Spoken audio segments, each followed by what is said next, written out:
Shalom saudara-saudara, selamat pagi bagi kita semua. Kita bersyukur kepada Tuhan kalau pada hari ini kita masih diberikan kesempatan untuk hidup dan menjalani kehidupan kita. Sebelum kita mendengarkan renungan Tuhan, terlebih dahulu kita berdoa. Di dalam nama Allah Bapa, Putranya Yesus Kristus, dan Roh Kudus, Allah yang Esa, itulah yang menyertai kita untuk menerima kebenaran firman-Nya.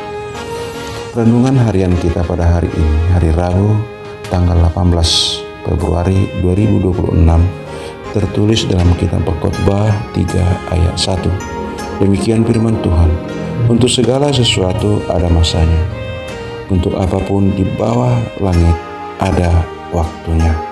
Saudara-saudara, masa adalah suatu kesempatan atau waktu yang lebih panjang, yang artinya bahwa di dalam masa atau zaman segala sesuatu boleh ada, tetapi itu juga bisa hilang.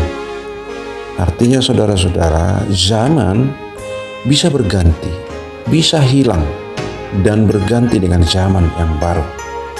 Dan di dalam waktu yang panjang dalam zaman itu pun Tuhan adalah mengontrol dan berdaulat atas waktu yang Tuhan berikan. Dan kemudian dikatakan juga untuk apapun di bawah langit ada waktunya. Waktu adalah suatu kesempatan yang singkat. Dikatakan di dalam ayat berikutnya, ada waktu lahir, ada waktu meninggal, ada waktu menangis, ada waktu tertawa, ada waktu menanam, ada waktu mencabut, ada waktu membangun, ada waktu untuk merombak. Artinya saudara-saudara, bahwa di dalam kesempatan yang singkat ini pun Tuhan tidak pernah tidak mengingatnya, walaupun singkat. Dan dalam waktu yang panjang pun Tuhan tetap mengikuti alur waktu itu dan mengingat. Seperti ada ungkapan yang mengatakan, bagi Tuhan tidak ada yang kebetulan.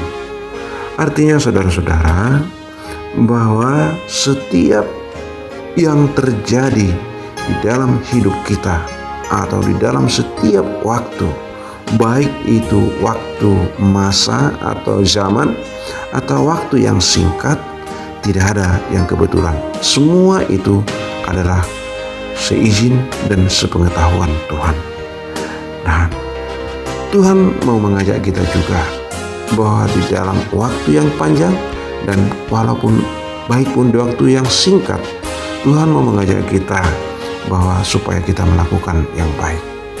Dalam Pengkhotbah 1 ayat 2 dikatakan bahwa kesempatan hidup kita adalah sia-sia atau sementara, atau dikatakan singkat. Hidup kita dalam dunia adalah sangat singkat. Oleh karena itu saudara, dalam waktu yang singkat ini marilah kita lakukan yang baik. Baik menurut kita, baik menurut Tuhan, dan baik untuk sesama kita. Masa dalam waktu yang singkat ini kita melakukan yang tidak baik untuk Tuhan atau untuk kita? Oleh karena itu saudara, seperti ungkapan orang Eropa, time is money. Waktu adalah uang. Hargailah waktu yang diberikan Tuhan kepada kita. Isilah dengan hal-hal yang baik, yang bermakna, yang membangun, supaya waktu yang Tuhan berikan kepada kita boleh kita hargai dengan baik.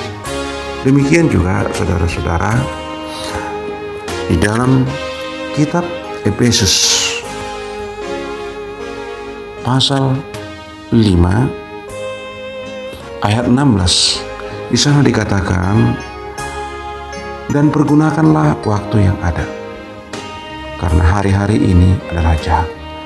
Artinya saudara-saudara, waktu yang masih ada yang diberikan Tuhan kepada kita saat ini, pergunakanlah dengan baik.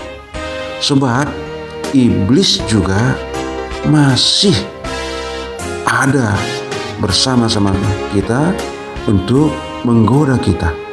Oleh karena itu saudara, hari-hari ini adalah jahat, yang artinya iblis tetap ada di samping kita untuk menggoda kita. Oleh karena itu lakukanlah yang baik, abaikanlah kuasa iblis. Dan juga di dalam 1 Petrus 4 ayat 2 dikatakan, supaya waktu yang sisa jangan kamu pergunakan menurut keinginan manusia, tetapi menurut kehendak Allah. Artinya saudara-saudara, bahwa keinginan manusia adalah membawa kita kepada hawa nafsu. Oleh karena itu, waktu yang sisa, waktu yang masih ada, janganlah kita pergunakan hanya untuk memuaskan keinginan kita, yaitu hawa nafsu kita, tetapi pergunakanlah seturut kehendak Allah, menyenangkan hati Tuhan, yang membangun kehidupan kita, yang menjadi berkat kepada sesama kita, yang menjadi kehendak Tuhan. Itulah yang Tuhan minta daripada kita pada saat ini dalam renungan hari ini. Hargailah waktu, gunakanlah yang terbaik dalam kehidupan kita. Amin. Tuhan Yesus memberkati kita. Kita berdoa. Terima kasih Tuhan atas firman Tuhan renungan hari ini yang mengajar kami supaya kami menghargai waktu dan supaya kami boleh melakukan yang terbaik dalam kesempatan yang Tuhan berikan kepada kami. Dan ajarlah juga kami Tuhan untuk menghitung hari-hari kami sehingga kami boleh melakukan yang terbaik dalam hati Tuhan. Terima kasih Tuhan, dalam nama Yesus Kristus Tuhan kami. Amin.